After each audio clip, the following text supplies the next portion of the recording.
Come join me as we paint this fall leaf in a few simple steps. I'm using burnt sienna, azo yellow, permanent red deep, some sap green, and a little Moonglow for the shadows in the end. I'm also going to be using some Pebeo drawing gum and a little bit of table salt for a few fun little tricks that will help our leaf have more life and texture. We start off just wetting down our whole leaf. We want our first layer to just go on really softly. It's just going to be our base layer. I'm just kind of working around the edges, getting it all wet. Just taking some of my azo yellow. You really can use whatever yellow you have. Azo yellow is just one of my favorite yellows. It's a warm yellow. It makes a really good base layer for these fall leaves. Fall leaves do tend to be more on the warm side. So this yellow will just kind of peek through in the end. Then we're going to let that leaf dry.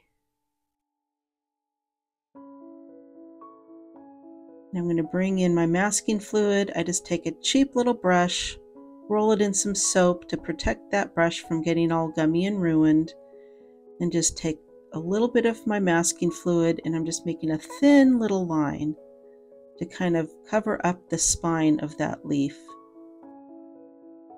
You can see in the inspiration photo, the spine and the little veining are lighter. So that is why we're using our masking fluid. I just want it to be really thin.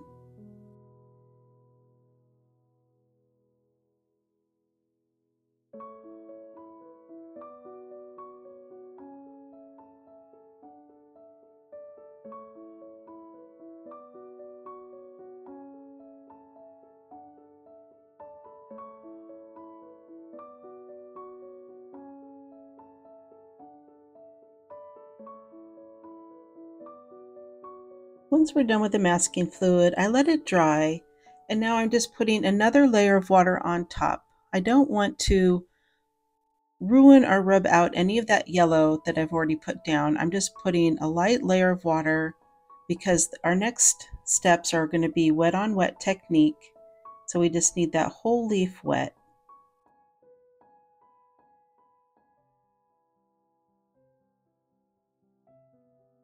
Now I'm going to mix some of my sap green and a little of my azo yellow to make a little bit lighter of a green.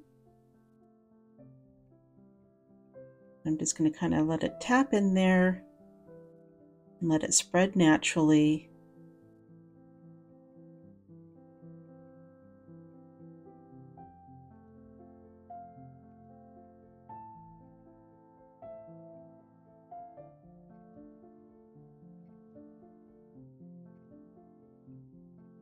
I just love watching the paint kind of spread through that water. Kind of adds in its own little texture. Now I'm mixing some of my permanent red deep. And yes, sometimes we get kitty hairs in our paint. Taking a little bit of that burnt sienna. We want kind of a rustier red look.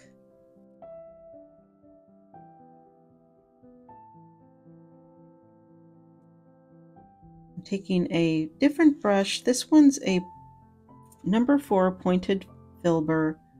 It just has a really fine tip on it, and it kind of helps me get a little bit of that shape and detail of the edge of the leaves. And I'm just tapping it in there and letting it spread into the water. I'm just going to work around those edges.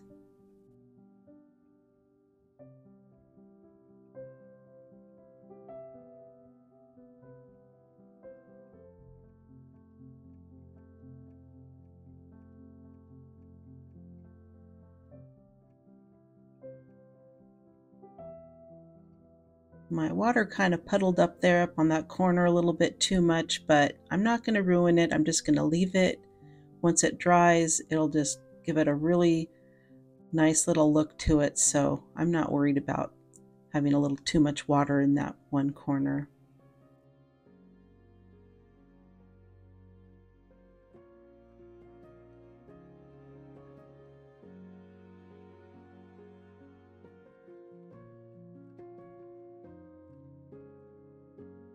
Just building up that color until I'm happy. Just making those edges a little more deep.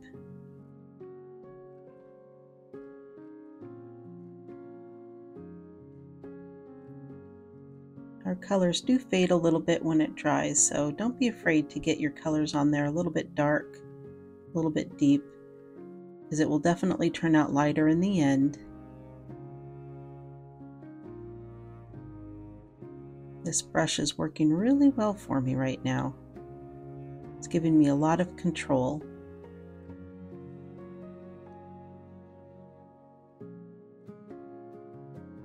I don't remember what kind of leaf this is. I've had this picture for a long time and I really cannot remember what kind of leaf this is. All right, we're bringing in our table salt and just sprinkling it generously. I let it dry. I let it dry fully. And now I'm trying to take off that salt and masking fluid. It's a little bit challenging. That salt on top of the masking fluid definitely made it a little more challenging to get it off. But I have really good paper. It's 100% cotton Arches and it's 140 pound and it really takes some abuse. I don't ever have to worry about the paper tearing. Kind of looks like I'm going aggressively there, but that's kind of what it's taking for this. So using good paper definitely helps you with these extra techniques. I'm just taking a clean brush with a little bit of water. I'm just softening the veining so it doesn't look so harsh. Now I mixed up a little bit of my Moonglow. You could use a blue, you could use a Payne's gray, you could kind of use whatever dark color you want to for your shadow. I just really love the Daniel Smith Moonglow. It's one of my favorite colors. If you've seen any of my other tutorials, I think I use it probably in every single painting I do. Just adding in that shadow really softly. This is where that dimension of the leaf really starts to pop out, because that shadow really makes your eye believe that this is a 3D leaf. And my colors from the leaf are blending in to that shadow a little bit, and that's totally okay. It'll actually look kind of cool in the end.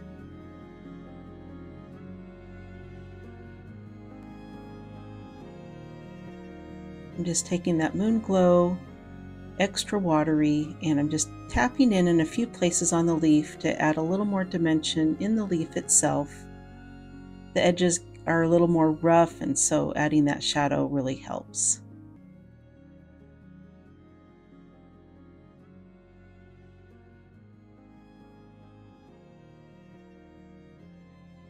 I hope you learned something new. Our table salt and our masking fluid really give our leaf more texture and dimension, and it's fun to see how a couple little techniques like that can really make a leaf 3D. And there you have it, your fall leaf. The maple leaf will be in another tutorial. Hit like and subscribe so that you don't miss out on what's coming next.